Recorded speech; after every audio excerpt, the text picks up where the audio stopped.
एक बार राधा रानी अपने कक्ष में विश्राम कर रही थी और ललिता सखी उनके चरण दबा रही थी। बातें करते करते राधा रानी की आंख लग गई, पर ललिता सखी चरण दबाती रही। तभी कन्हैया कक्ष में आए और उन्होंने जैसे ही देखा कि राधा रानी सो रही है, तो ललिता सखी को चुप रहने का इशारा किया और उनके पास आके इशारे से ही उन्हें उठने और उनकी जगह खुद चरण दबाने की गुहार करने लगे।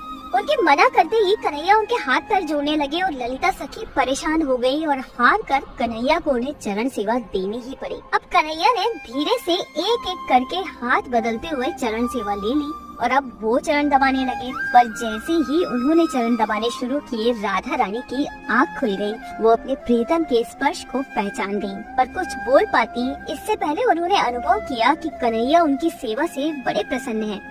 अब इसी असमंजस में वो इतनी परेशान हो गई कि रोने लगी, परंतु कुछ कहा नहीं। कुछ समय बाद कन्हैया ने देखा कि राधा रानी रो रही है, तो वो हैरान हो गए और फौरन उनके आंसू पोंछते हुए बोले, आप रो क्यों रही हैं श्री? जब राधा रानी ने उन्हें अपना दुख बताया तो कन्हैया की भी आंख भर आई और वो बोले कि ये केवल आप ही कर सकती हैं श्री, कि हमारे सुख के लिए अपने कर्मों की भी चिंता नहीं की आपने। धन्य है आप और धन्य है राधा कृष्ण का प्रेम। तो कहिए राधे राधे।